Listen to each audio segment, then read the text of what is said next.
Jai Prabhuji. Hello everybody and welcome to our course of the book of Prabhuji, Kundalini Yoga, The Power is in You. This is the book. This is the foundation for everything that we're sharing in regards to this beautiful path of the Kundalini Yoga. My name is Radha Devi and I am a disciple of Prabhuji, a monastic disciple. And I want to make, before starting with our class of today, a small parenthesis to mention that if by any chance you didn't get the book, this is our class number 15. So we've been deepening until now into the subject of Kundalini Yoga.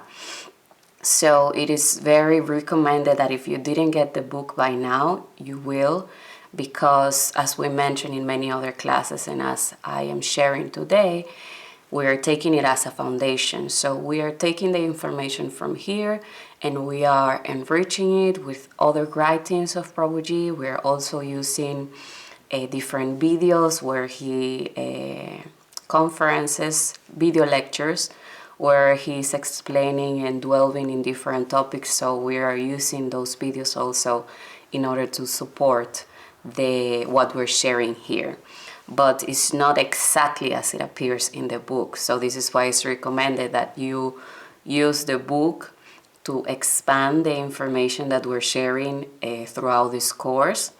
And also I remember sharing in one of our classes that this is the type of book that we call a life companion, because I feel it's for someone that is actually taking the path of the Kundalini Yoga, it will be like a map.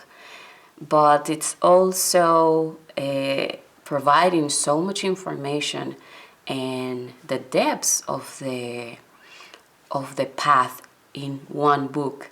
Like I remember when I'm researching and trying to expand all the information that we find here, it's very difficult to find all the information that is shared only in one book in many different books. Like I can find something about the Granthis in one book, I can find something about the Marmas in another book, but not all together in one. So again, very recommended to get the book as a support for all the information that we're sharing here. Okay, so today we are having the opportunity, we are beginning our series of classes about the Svadhisthana chakra, which is the sacral chakra, the second center. In our previous class, it was the last class of the series that we have in regards to the first center.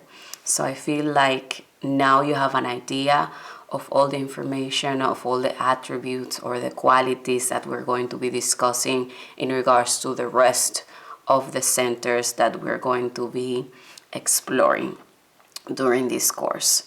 So what we learn in regards to the first center, we learn in regards to the plane or loka that is associated with the center. We saw that every center is associated with different things like aromas, animals. We saw the subtle element, the tammatra of specifically we saw the first center, but we are getting to know, we are familiarizing ourselves that this is something that is going to be there is going to be an element that will be associated with each center. So we also saw things like the animal of the center, we saw the deities, the Devis, the goddess that is going to be associated with the center. We saw how, how different organs of the body, of the physical body, are going to be influenced by the functioning of each of the centers. And we also had this class where we actually deepen into the expression of the functioning of the center in ourselves, because this is what we are actually exploring in this path. This path, we use it as a tool for the realization of ourselves. Obviously, always remembering that this is not a result of a practice, but it's an invitation that we send, and the divine is the one, by the grace of the divine, then he decides if we can call it a he, the divine, this energy existence decides if accepting this invitation that we are sending with this path. We are practicing different techniques, but always remembering that enlightenment is not the result of the techniques that we are practicing, but we are mainly creating a space. We are purifying ourselves so we can actually be an instrument of the divine. And the divine is the one that decides if to use us as this instrument. So in this path of the Kundalini Yoga, we are consciously awakening the Kundalini in order to realize what we really are. So it was very interesting to now start to see the symptoms, the expression of the functioning of these centers that are so important. For whoever didn't see our classes, it's very recommended that you go and see them, because we've been building the foundation for all the information that we're sharing now. This will be like the second level, and in the book it's very clearly expressed. We have 3 sections, and now we are in the second section of the book. So it's a higher level, it's a deeper level, and the information that we're sharing, it's also deeper comparing to the first one, which is it was setting the foundation for everything that we're sharing. We share many important terms that are working as the basis for what we're sharing now. So what we see is that we share in one of those classes of the first center, we share the psychological and physical expressions of this center when it's functioning in a deficit, which is when the center is blocked or closed, and when it's functioning overloaded, like when it's functioning in an excess. So we saw how this is actually, we can pinpoint the expression of the malfunctioning of the center.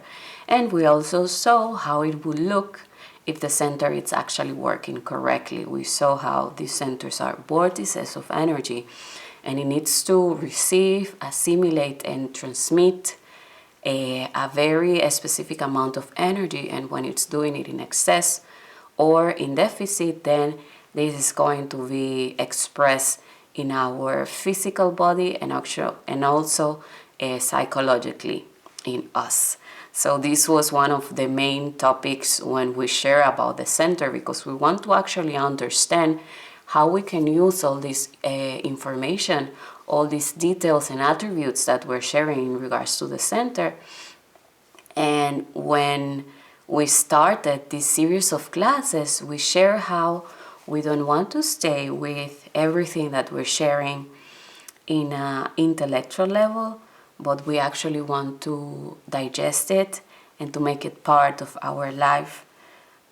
I always remember this phrase that I found in the book Advaita Vedanta of Prabhuji that he's sharing.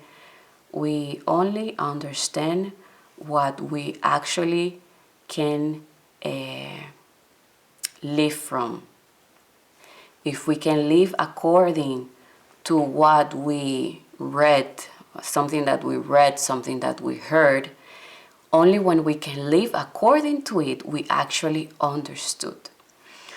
So this is what we're trying to do in this path, and with all the courses and with everything that we are sharing, to actually digest the things that we are coming in contact with, and then to live from it, to live from this understanding. And everything that I'm sharing now, it's going to make a lot of sense towards the end of our class. We are in front of a very, for me, special opportunity, because this center is related to different terms that we are going to dwell today. The terms are desire, pleasure, and renunciation. So we are going to see these terms for me are very basic in the Retroprogressive Yoga. So today we're having the opportunity to understand more than what's the meaning of the term. I think it will be an attitude towards it. We have a very specific attitude in societies towards this term, and we're going to familiarize ourselves with what is the attitude of the Retroprogressive Yoga in regards to this term. So we're going to start sharing in regards to the second center, the Svadhisthana chakra, and along the way we are going to familiarize ourselves with these three terms that I just mentioned. I would like us to start by sharing the yantra, the diagram of the second center, the same way that we did with the first center.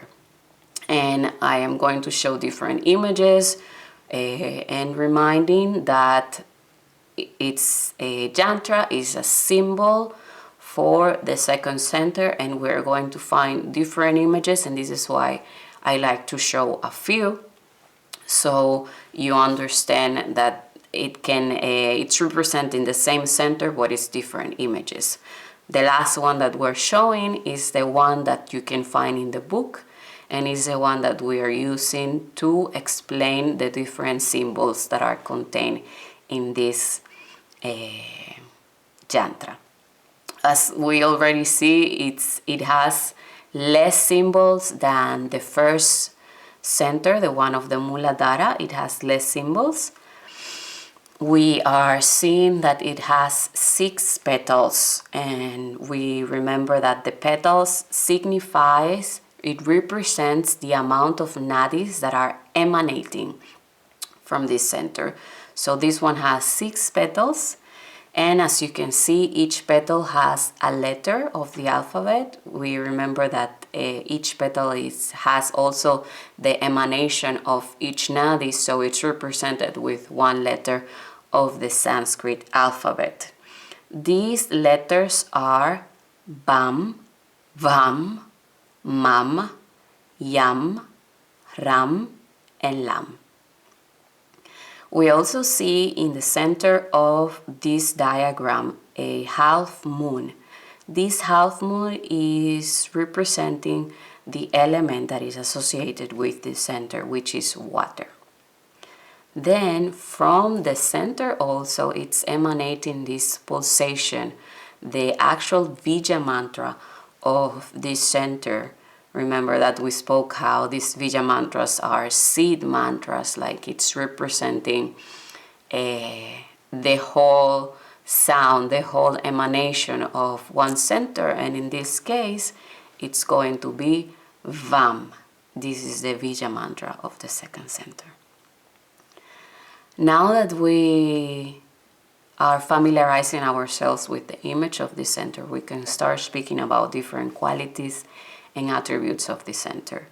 The first thing that we're going to notice is that the first center and the second center are very connected in the subconscious level with Chitta.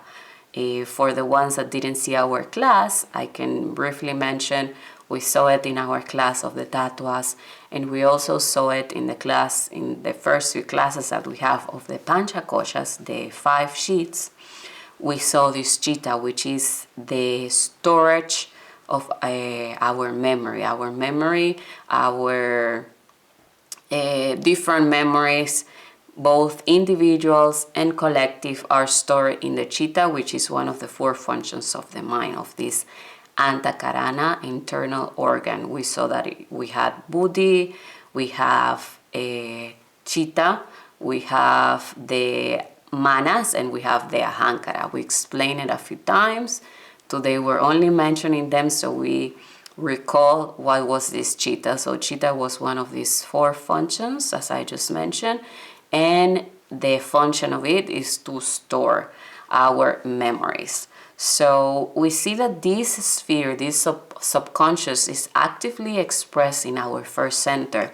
If we remember that our first center is related to the instinct and our will to survive, it's expressed actively in this center, but in the second center, it's only in a potential, subtle way. It's not active as in the first one. What we're going to see is that, as we remember also from our classes from the first center, is that when the first center is actually working properly, when it's open, we have this drive, we have the energy and the willpower to provide for our basic needs, especially whatever is related with our physical body. We want to preserve the physical body and we want to supply all the basic needs related to it, like food, procreation, we have a roof, we want to protect ourselves, we need a place where we feel safe. So the relationship with the other is not actually a relation. We see the other persons as only other. We don't actually have a relationship with them. But when the second center is also functioning properly, then this is when we actually start, or we stop seeing the person as other, and this person has a more intimate role in our lives. They become relatives, my mother, my father, my sister. They become friends, they become co-workers. It's something that I care about. So when I am fulfilling these basic needs, I start taking in consideration the needs of this person that at certain level it was only other for me. I am not taking it in consideration. I only want to fulfill my own needs related to this survival mechanism. Now I start taking the needs of the other person in consideration, and he stopped being the other, but now he's a relative. It's someone that I care for. We see also that when only the first center is open, I am focused in supplying these basic needs. But when the second center is also open, I can actually start feeling pleasure, and I can enjoy from all those possessions. We remember that in the first center, if it's, for example, in Exit, I am a materialistic person. I like to hoard and accumulate. This is when it's working in excess, but when it's open, there is a more balanced relationship with possessions. But they are only possessions. When the second center is open, it opens another level, and we can actually enjoy these possessions. We can feel pleasure. So as this center is related to pleasure, we are also going to get to know what are the dangers of this pleasure. Because I mentioned in the yantra that this half moon is related to the element of the water, which is the element associated with the center. Then we can degrade with this search for pleasure, because water can only go downwards. So there is a danger of going downwards with this search of pleasure, with this pleasure that is associated with this center. And what can we find? What is it that it's telling us here? And then here we see in the book how the Sanatana Dharma, which is nowadays more familiarized with the name Hinduism, is telling us that it's not condemning the search for pleasure, but the obsessive search for pleasure. There is nothing wrong with the search for pleasure itself, but with the obsession to it. When we dedicate our lives, when our lifestyle, it's mainly the search for pleasure, to go after the senses and the sensual pleasure, and to satisfy all my physical needs, because we are going to see how pleasure is related to our physical body. So what is telling us that in order for us not to fall or degrade in the search for pleasure, we actually need to understand what is the meaning of the searching or the pursuit of pleasure. When we fall for this pursuit of pleasure, it's basically the level of our consciousness. We still don't understand how we are basically slaves. We can become addicts. We are actually slaves of the thing, the object, something from the exterior that we are pursuing in order for us to receive certain pleasures. So we actually become slaves of these things that is providing us this satisfaction. And we're going to see how we need to understand the difference between bliss, absolute bliss, or it's called happiness in certain level, and later we're going to understand more what I'm just saying now, and the pleasure, because we can see an alcoholic, he enjoys with the drinking, but at the same time he's suffering, he's in pain. And we can see also a drug addict that enjoys with certain drugs, but at the same time you can say that the life of that person is a hell. What are the things that someone, when is addicted to a certain substance, needs to go through in order to have that temporal enjoyment? If you can imagine the life of someone that is an addict, all the things that they need to go through, even stealing sometimes in order to get this substance that they are slave of, is not from my own freedom that I am choosing this, but I already developed a relationship of a slave of this thing in order to have a very temporal enjoyment. And what we see is that we can search for something, we can pursue something from the exterior, we can fulfill all our basic needs, and we will stay with the same feeling of lack.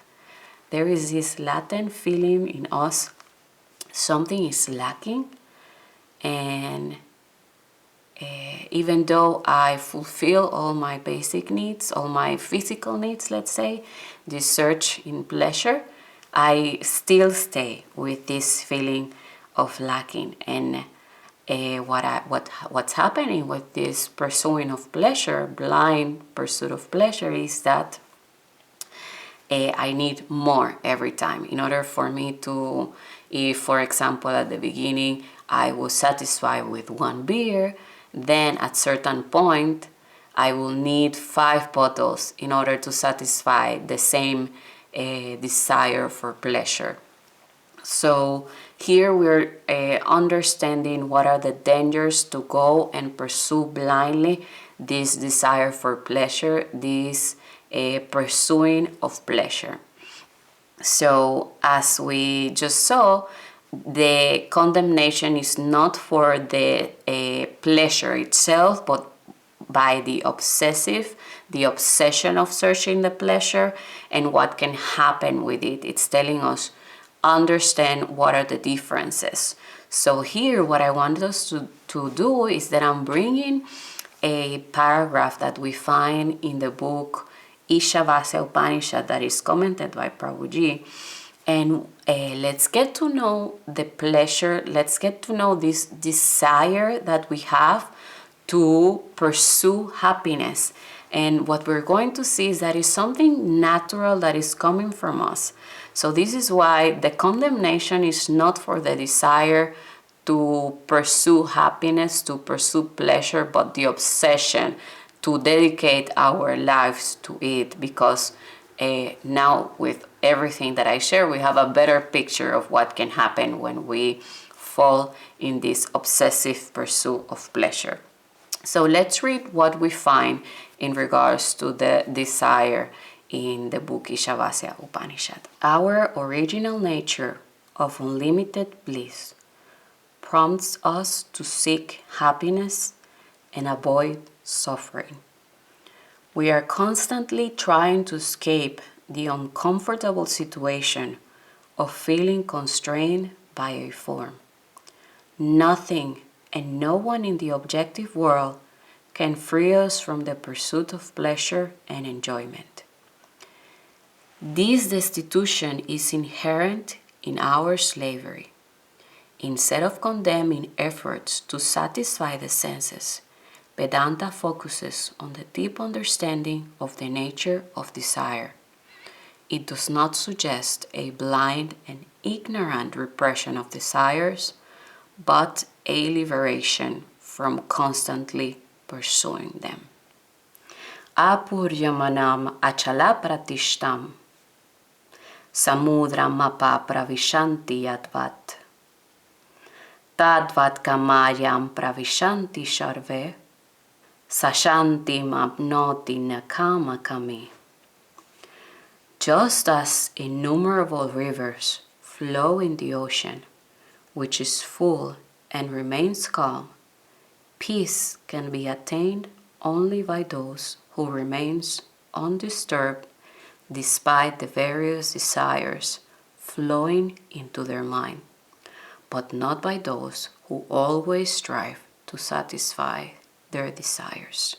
Bhagavad Gita 2.70. Vihaya kaman yasarvan pumanscharti nispriha nirmamo nirahankara sachantim adhigachati.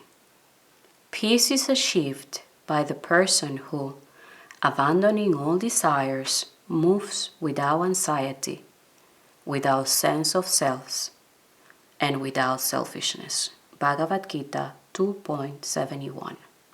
Esha vramishtitih partha naiman prapya vimuhyati sthidvashyamanta kalepi brahma nirvanam rachati.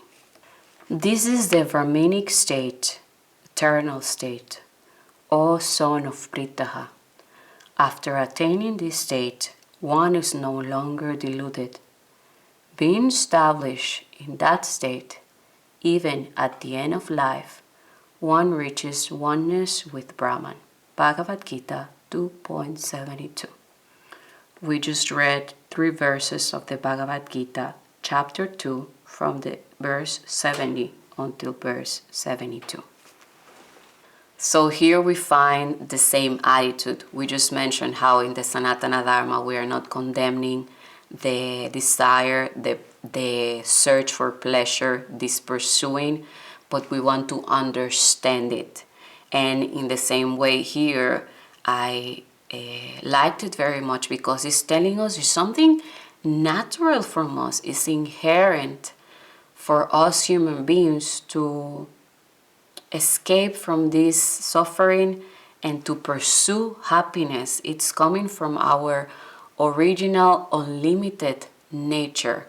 We feel constrained in this form, in this body, and we want to search for this unlimited bliss for our real nature. So this is the first thing that I wanted to put. It's natural for us to have this search, and we don't want to condemn it, we don't want to repress it, but we want to understand the nature of the desire.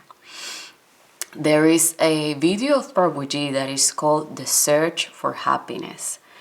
And this is what we've been speaking about. I think when this is something that when you ask anybody, or many people, most of us, when you ask what is the purpose of your life, many of us will answer with this: I search for happiness. This is the purpose of my life, to feel happiness.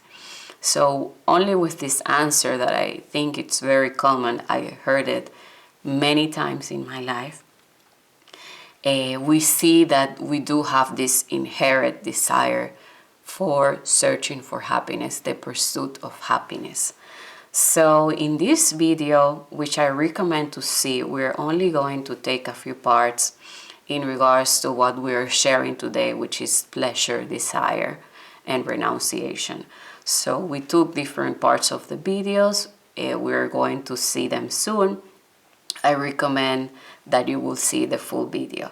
In this video, Prabhuji begins by sharing with us about the search for happiness. It's something very common in all humans, as I just mentioned.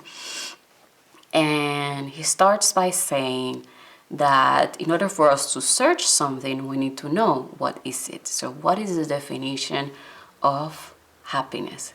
And this can be maybe the first difficulty that we find in regards to happiness, that there is not a consensus of the definition of it. We're going to find so many different definitions in the history of human beings, and he shares definitions from Kant, he shares definition from Freud, the definition in the dictionary, and all of them are different. And he says that the reason why there are so many different definitions for happiness is the fact that it's a subjective definition. It's something that is going, and what it means, that it's going to be related to the individual, to the person that is defining happiness. So what's happiness for me, it's not going to be the same definition of happiness that is for you. So it depends on the person that is defining the happiness.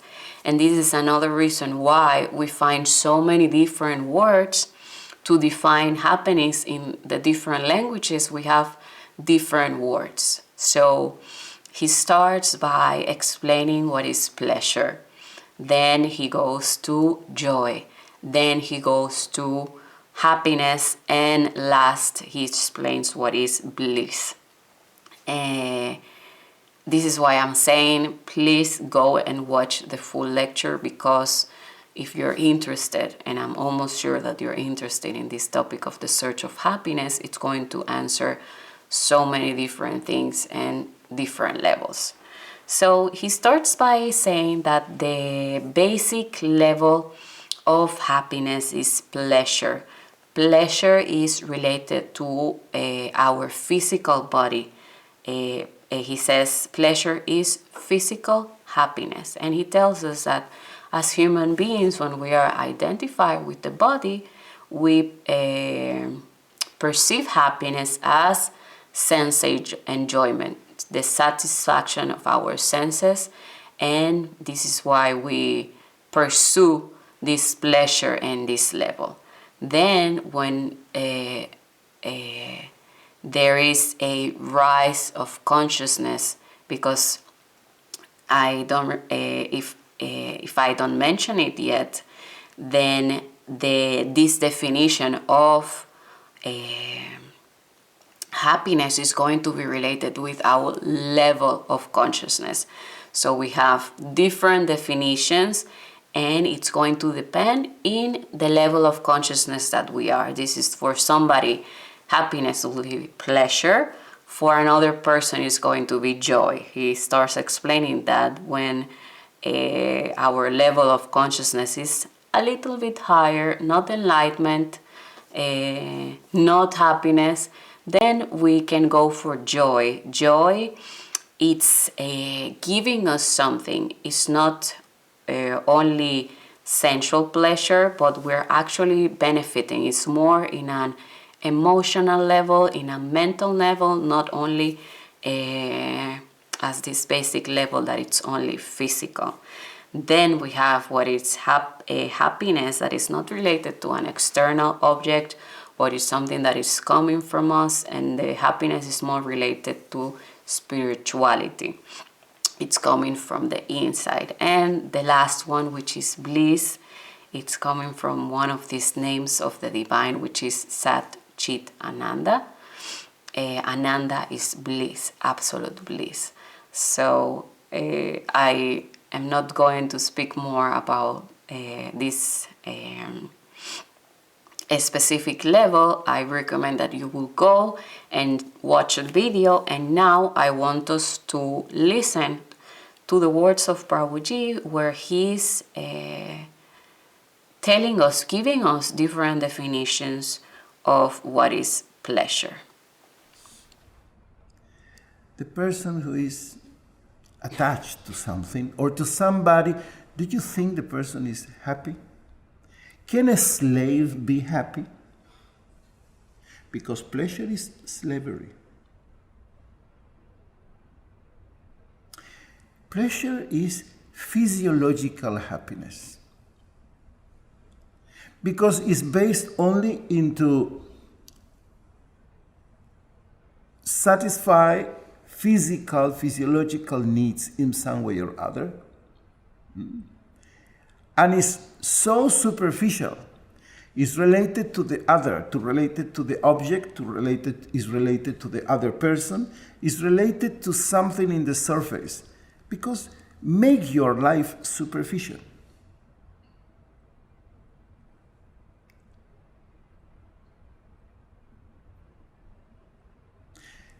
As much as you cultivate and allow these desires for pleasure,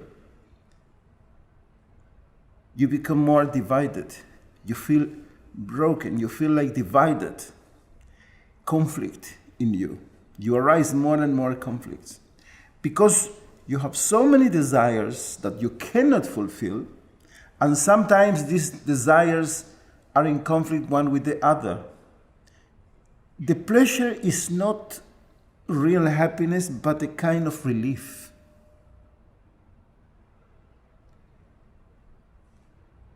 It's an escape, nothing else. It's escape. Every person who looks for pleasure escape from solitude. People who look for pleasure cannot love. How can you love? How can you love when you want the other as a means for pleasure?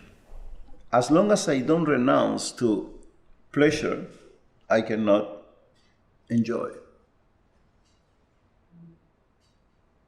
You need to understand that usually the main obstacle to enjoy are you are looking for pleasure. And the main obstacles for happiness is your searching of pleasure and joy. And as long as you look for pleasure, joy, and happiness, it's absolutely impossible to touch Ananda or bliss. So I want us to stay with a few parts of what we just heard. One of them was pleasure is physiological happiness, and that as long as we cultivate this desire for pleasure, we become more divided, we become more broken. And something that I didn't put here, but he's putting the example of someone that has this addiction for cigarettes, someone that smokes, but the person now wants also health. So we have two desires and we want to pursue both of them. So this is what's creating more conflict in us. He's also saying that pleasure, it's only physical relief. We want to escape from the suffering, and we are using pleasure as a means to escape from this suffering, from this latent feeling that we have of missing something. We are the whole, but we feel constrained, as I mentioned from this paragraph from the Shavasya, we feel constrained in this form. So it's natural, this searching for happiness. But in the last one that we heard, we saw how we need to renounce to this pursuit of pleasure, of joy, of happiness, to actually feel, to actually reach this level of absolute bliss. So now we're seeing all the connection with all the terms, this pursue, this cultivation of the desire of pleasure, and how in order for us to actually feel and experience this absolute bliss, then we need to renounce to this pursuit. So now that we are adding the desire to this formula, to this equation in regards to the pursuit of pleasure, before that I want to mention also something that we find in the video, which was the part that we, in this pursuit of pleasure, one of the dangers is that we are actually even using human beings as a means to satisfy ourselves. Like we see the risk and the danger to pursue blindly this desire for pleasure. And one of those is that we actually use human beings as means. And how can we use a human being in order to satisfy ourselves? Like this is the level that we can reach when we pursue blindly this desire for pleasure. Now that we see these different definitions for pleasure, I want us to explore about the desire. And we find different definitions, or more than definitions, certain attitude in the Retroprogressive Yoga for the desire. And we're going to find a lot of it explained in the book Tantra Yoga, Liberation in the World. There is already a class that you can see that where it's explained with more depth the definition and how the desires are enslaving us, how they work in our conditioning. So today I just want us to explore it, to see the how it's associated with the pleasure, and especially what we're speaking in regards to the second center, the Svadhisthana chakra. So I want us to read what we can find in regards to the desire in the book Tantra. And it says, Tantra's message is one of unconditional acceptance, free of antagonism. A Tantrika lovingly interacts with the energy hidden behind desires. So there is an energy hidden behind desires. This is something that we just read. And we see that this sadhaka of the path of the Tantra, but we can translate it and take it to other path, in our case, the Kundalini Yoga.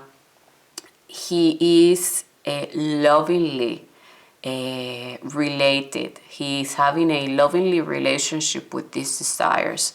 And specifically in Tantra, we see that it's this unconditional acceptance. This is something very from the path of the Tantra. And what we see here is the fact that our relationship with the desires is obviously going to influence us. What happened when I condemn, when my attitude is of condemnation, when I want to repress these desires? We see many times in different people how something that I repress is going to explode at a certain point. So this is not obviously the attitude, the relationship that we want to build with our desires. And it's telling us, no, it's a lovingly relationship. It's a relationship of acceptance. And we will see that we can actually even use this energy, the power of the desire, to direct it to our search for bliss, to this search of what we really are, our real nature. So there is another paragraph. Tantra suggests developing an awareness of desires to understand their origins and phenomenology. Without exploring emotions, it is impossible to evolve and transcend them. Tantra suggests consciously surrendering to desires and passion in order to transcend them. That is, consciously observing without being overpowered or dragged down. You will discover that you can use the power of desires to advance without identifying with their direction. Desires can be transcended without aggressive struggle. So here we have this brilliant way of explaining the desire and how we can use it. And I want to go back to a few terms that we found here. So first, they are speaking about understanding it, comprehending the desire, exploring it, and not blindly falling or being dragged by their direction. So it's telling us, let's explore it, let's understand it, let's observe. This will be the most fitting word. Observation without this intervention of the mind. But we observe the desire and we consciously surrender to it with consciousness, not blindly. And we use the power of the desire in order to advance in our path, and we don't let it to drag us. And I like very much how he's saying there, we're not repressing it, we're not condemning it. The Tantra, the Kundalini Yoga, all the path, we have the vow of ahimsa, that it's no violence. So the repression will be a violent and aggressive attitude towards the desire. And we always want to respect and to follow the vow of ahimsa. So we don't need repression, we don't want to repress, we don't want to condemn, but we want to actually relate to this natural force of the human beings because it's inherent to us. And we want to actually be able to use it, to understand it, see how it works, and we can actually use it to advance.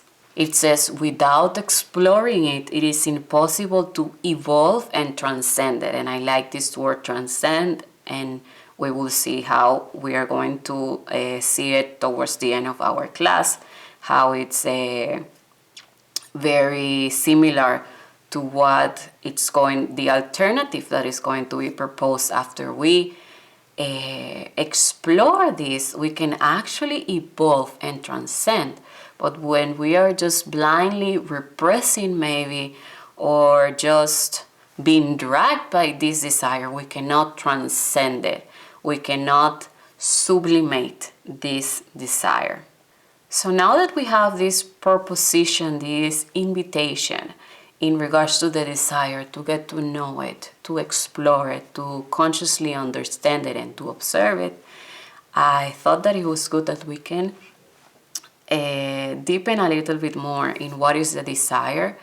And there is a mantra in the Ishavasya Upanishad where there is a very clear explanation of what is the actions process, what needs to happen in order for us to act, to perform certain activities.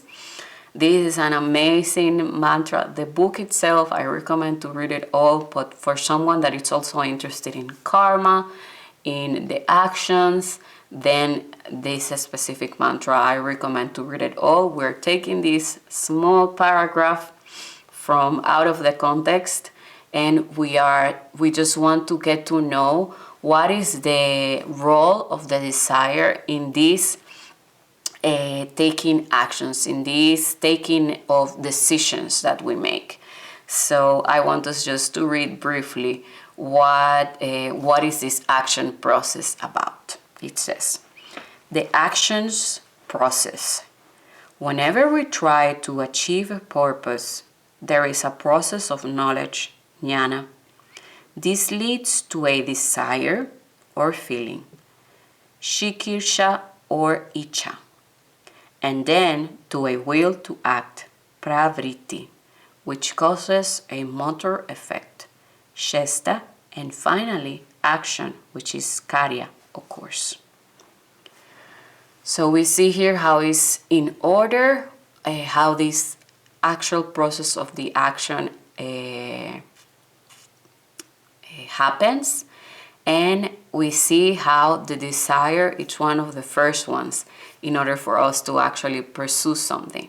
So let us define now, let's see the definition of all these different parts in the process of the action. Jnana, or knowledge. All activities are expression of thought and come from ideas. Knowledge is thought, memory, and past.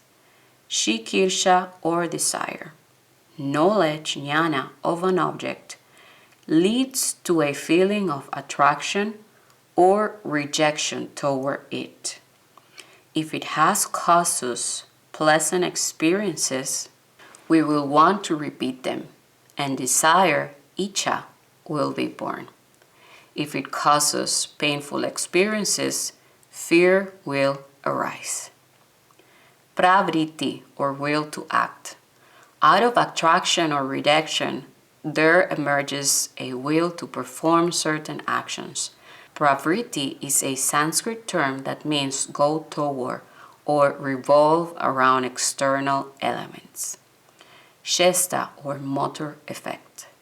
The will to act gives rise to the effort to obtain or remove an object.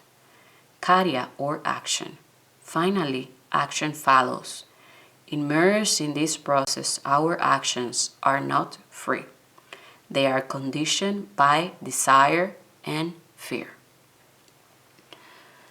So we have a better picture of how desires are influencing so much our actions.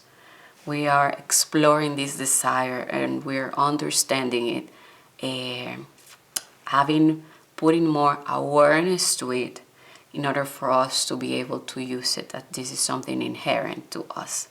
So we saw here how from the knowledge of certain object, then whatever happened to me in regards to that object, there is a desire or fear. I will want to pursue to have more of this specific object, or reject it. I don't want to do it. And from then comes this will to try to remove, to escape from this object, or to pursue it, to chase it. And finally, the last part is the action that we actually take, coming from this fear or from this desire to repeat certain activities, to repeat the experience that I had with certain objects. So we are understanding more how this desire is influencing so much our activities, our actions, and how it's not coming out of nowhere.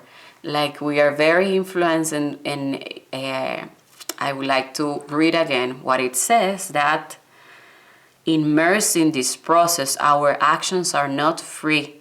They are conditioned by desire and fear. So we see how big, how deep is the role of the desire and fear in the actions that we take. They are not free. And this specific process of action, we found it in a mantra where Prabhuji is explaining about the karma. So whoever is interested in these topics, is very recommended to go to the book to familiarize and to deepen even more in this topic. So we took specifically in regards to the desire, so we can understand more the role of the desire in our actions and how much it's part of us, and how helpful it is to actually understand it more. So now that we understood more about what is pleasure, what is the risk about just pursuing pleasure, but at the same time having clear that it's something inherent, that it's something natural for us, and the ways not to repress it. We don't want to disrespect this vow of ahimsa, of no violence. What are the alternatives? What we can do besides getting to know it, besides having more awareness in regards to what is the desire and how we can use it. Then we have this paragraph in the book that is giving us a proposal. It's giving us an alternative, what we can do with this pursuit of pleasure, with this cultivation of the desire of pleasure. And it says, rather than striving to attain pleasure, the sacred Bhagavad Gita tells us to look upward and open ourselves to bliss. Visaya vinivartante niraharasya dehina rasavarjam rasopyasya param drishtva nivartate. The objects of the senses leave one who abstains from them, but not the desire to enjoy them. However, even this desire is lost in one who has realized the Supreme. Bhagavad Gita, chapter 2, verse 59. So here we see how the Bhagavad Gita is not fighting, is not directing us to repress or to condemn the pleasure, the search for pleasure, but it's actually guiding us to sublimate it. It is not telling. What happens is that when we have this higher taste, then naturally, organically, we are going to drop things.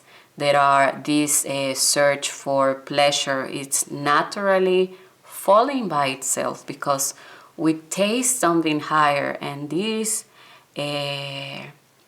taste of something of the divine, it's going to catch our attention more, and naturally this search for worldly pleasures is going to fall.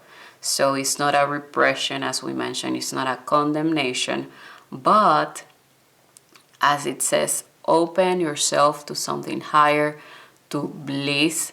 There is something from the divine that caught my attention, my interest, and the interest that I had for something from the world, something external, falls naturally when I allow this taste for the divine to catch me. And now I want us to reach something where the word renunciation comes to the picture. It says, renunciation is neither a fight against ourselves, nor does it come from destroying our passions. It is a consequence of our spiritual elevation. We naturally pass from childhood to adolescence without needing to repress childhood. Similarly, we cease playing with worldly toys once we reach spiritual maturity. When we experience divine bliss, repression is unnecessary because what once attracted us no longer has any luster. In this state, the charm of worldly pleasures disappears and decays effortlessly. So we see in this paragraph, and we also saw it in the ones that we read from the Ishavasya when we explained this natural desire for pursuing happiness, we see how when we have this higher taste, then the renunciation is happening naturally. It's not something that we can do, but when we are in contact, when we have this taste of something higher, then naturally this brightness, this sparks at something from the world used to happen in us, it's naturally going to disappear when something from the divine happens in us, when we have this experience of tasting something of the divine. There is another video of Prabhuji that I want us to explore, and he's speaking about renunciation, and this is why it's so connected to what we've been speaking about. It's speaking about renunciation. The name of the video is Renunciation is Not an Action. And he's explaining also what we're seeing here, what we see that the Bhagavad Gita is telling us. He starts by sharing different stories in regards to his childhood. So he starts explaining his childhood, how he was attached to different toys. And he always wondered how my parents are not also attached, how they're not expending their salary in these plastic soldiers he's speaking about. He's speaking about also marble balls. And he's saying why they are not expending their salary buying these things. But he also observed that even though they were not attached to the same toys that he was, they did have attachment for other things. And this was a topic that was always very interesting for him from his childhood, and also when he was in contact with different religions and he saw the path of celibacy and how people live their lives in order to dedicate to the divine. It was something very, very interesting.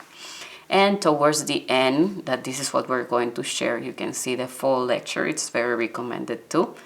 Towards the end, he starts saying that many times people come to him and ask him, how can I renounce? How can I fight my attachments? How can I leave my attachments? How can I follow the path of celibacy? And he explains that how it's always related to a technique, to an activity. And renunciation is not an activity, it's not an action. Renunciation is a level of consciousness. And here I want to make a parenthesis how, since the beginning, when we spoke about this video of the search of happiness, we are having different definitions depending on our level of consciousness. We see here also when we're speaking about renunciation and this sublimating of the search for pleasure, we're also speaking about a level of consciousness. It's expressed by our spiritual maturity. And I want us to remember how when we were speaking in regards to the elevation of the Kundalini, we were also speaking about a level of consciousness when we want to pursue different mystical experiences. I want to see a light. We are speaking about symptoms of a level of consciousness.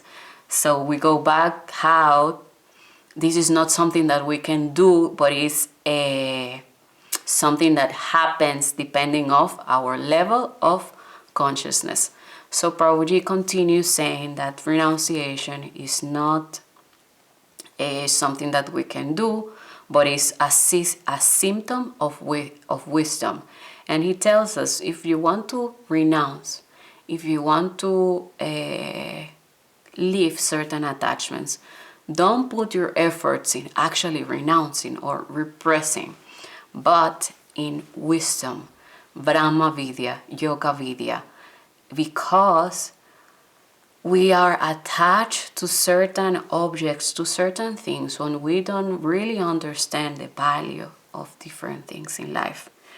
When I feel that my cell phone is so important, I get attached to it. But when everything is in order and I understand what are the real valuable things in life, then I naturally, my attachment to those things falls, and I am renouncing to it. My level of consciousness is a symptom of that wisdom. There is more discrimination, there is more viveka to how valuable are things. So he's telling us renunciation is a symptom of wisdom. It's not something that we can do, but it's revealing our level of consciousness. So before leaving you with these words of Prabhuji, I want us to stay also with this word of sublimation. In our next class, we're going to be exploring how this center is also very related to sexuality and what are the 3 different positions that we can have in regards to sexuality. And we're going to see how this word of sublimation is very connected. So we're going to begin from the sublimation in our next class. And now I just want to leave you with these words of Prabhuji in regards to renunciation. Thank you very much for joining us today. Jai Prabhuji. Sometimes people come to me and they ask me how to renounce, how to resist the attachment, how to take renunciation, how is always related to an action, how to do something. But renunciation is not an action, it's not an activity. Renunciation is a symptom. When you still are childish, immature, and you don't really understand what is really valuable in life, when you still don't understand what is really important in life, you become attached to glass marbles, to apricot pits. For you, this looks very valuable, but it's because still you look with childish eyes to life. Renunciation or attachment are only symptoms of a level of consciousness. They are a symptom of maturity or viveka, discrimination.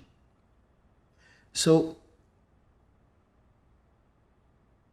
instead of think to put your energy and your efforts in renunciation, or how to escape from attachment, put your energy and your efforts in knowledge, wisdom, Brahma Vidya, and Yoga Vidya. And renunciation will come as a natural symptom. Renunciation is a symptom of wisdom.